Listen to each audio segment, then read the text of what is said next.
Hello everyone. So now we have the question from JEE Advanced 2024. The question is on matrices determinant and basically permutation combination क्योंकि यहाँ पे number of matrices count करना है. तो question, read the question. अगर आपने already permutation combination matrices किया है तो please give it a try. ठीक है, and then see the solution. Okay. So let's see the solution. Let S is a set of matrices where A, B, C, D are 0 or 1. Determinant of A is -1 or 1. Determinant of A ये ठीक है, मतलब define कर दिया, ये determinant of ए है. The number of elements in set S, मतलब ऐसी कितनी मैट्रिसेस पॉसिबल है जिसका डिटरमिनेंट वैल्यू -1 और 1 है. आपको बस वो काउंट करना है और गिवन है ए बी सी डी जो है सिर्फ 0 और 1 हो सकते हैं. ठीक है, तो सबसे पहले तो डिटरमिनेंट ऑफ ए काउंट कर लो, फाइंड कर लो. What is determinant of A? तो if I expand this is -1 E minus D plus C, this is B minus A. So determinant of A you can see this is D minus E plus C times B minus A.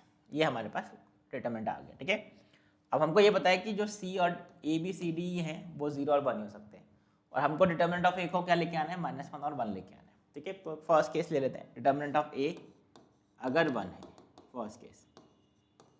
अब determinant of A 1 है तो देखो इसमें भी क्या हो सकता है. देखो जो C का वैल्यू है वो या तो 0 होगा या 1 होगा.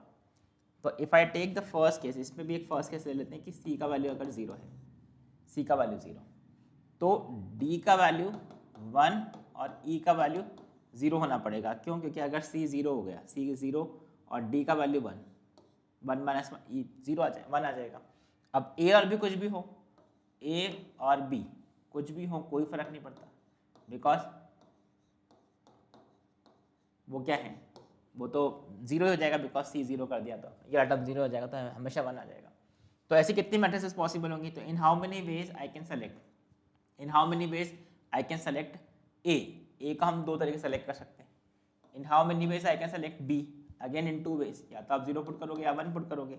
इन how many ways I can select C D E, तो 1 1 1 क्योंकि हमने यही केस फिक्स किया. तो this is C D E can be selected in 1 1 1 ways. तो टोटल कितने हो गए? 4 केसेस, 4 मैट्रिसेस ऐसी पॉसिबल होंगी.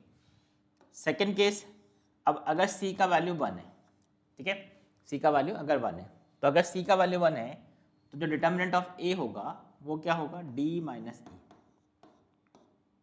Plus B minus A.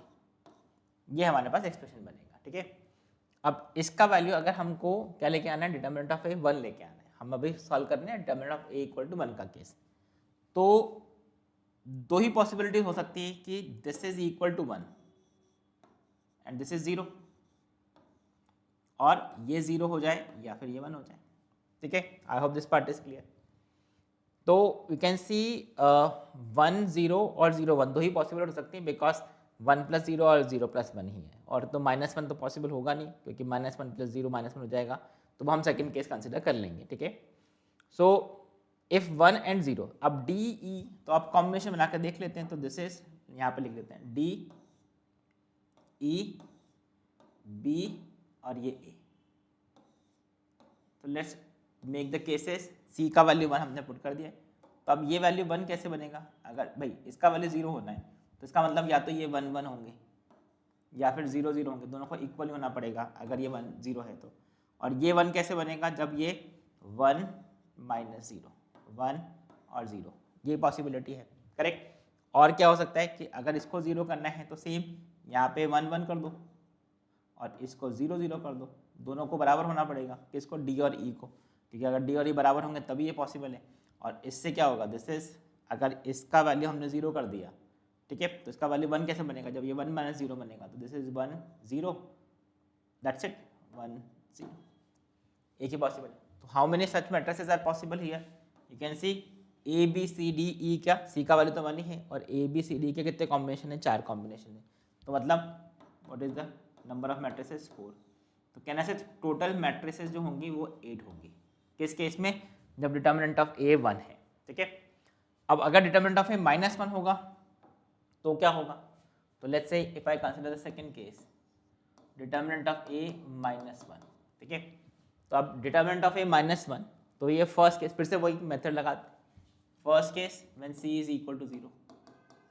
अब अगर c 0 है, तो यू कैन सी फिर से तो वही कॉम्बिनेशन बन गया। देखो अगर ये C 0 हो गया तो D माइनस E का वैल्यू -1 होना चाहिए। अब ये -1 कैसे बनेगा, जब D का वैल्यू 0 E का वैल्यू -1, D का वैल्यू 0 और E का वैल्यू 1 हो जाए तो ये D माइनस E -1 आ जाएगा, कैन सी।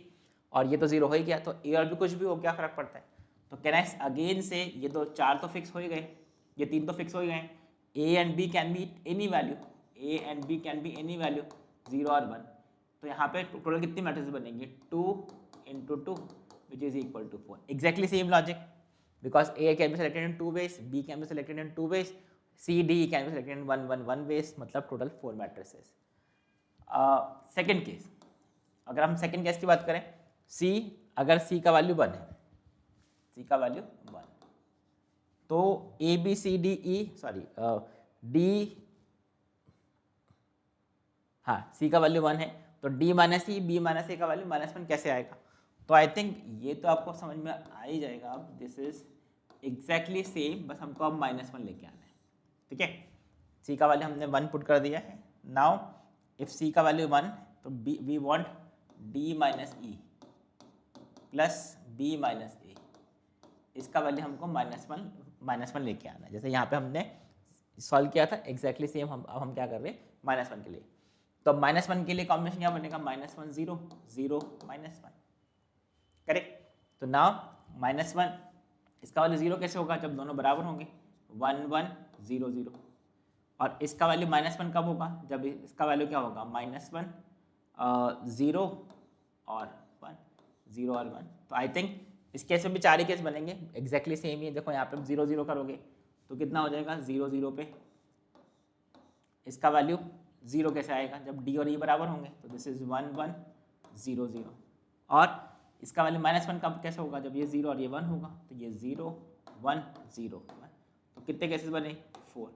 तो यहाँ से 4 यहाँ से 4, टोटल कितने केसेस बन गए, 8। और इस केस में भी 8 केसेस बने थे, 8 मैट्रिसेस बने थे। I hope this is clear. जो हमने फर्स्ट में सॉल्व किया determinant of A equal to 1 के लिए, एग्जैक्टली सेम हमने determinant of A equal to -1 के लिए सॉल्व किया। तो total 8 + 8 total 16 such matrices will be possible. मतलब इस सेट में ऐसी 16 मैट्रिसेस होंगी जो इस कंडीशन को सेटिस्फाई करेंगे, ठीक है। तो अब ये क्वेश्चन आई से this is the moderate question. देखो क्वेश्चन डिफिकल्ट नहीं है, बट प्रॉब्लम क्या होता है कि एग्जाम के प्रेशर में ये केसेस जब काउंट करने वाला बात आती है तो वहाँ पे काफ़ी स्टूडेंट, मतलब मैक्सिमम स्टूडेंट मिस्टेक करते हैं कोई ना कोई केस मिस करने का, ठीक है। दो it's not very difficult question, क्योंकि इसमें वैल्यूज उन्होंने बहुत अच्छे से दिया है, वैल्यूज कम दिया है, तो you can easily count it. तो ये बहुत डिफिकल्ट क्वेश्चन नहीं है, बट एग्जाम प्रेशर के हिसाब से ये इजी क्वेश्चन भी नहीं है। तो this is the moderate question, I will say this is the moderate question, क्योंकि एग्जाम प्रेशर में थोड़ा सा ये प्रॉब्लम होता है काउंटिंग का, ठीक है। So I hope you understood this now. So that's it for this question. Thank you, bye bye.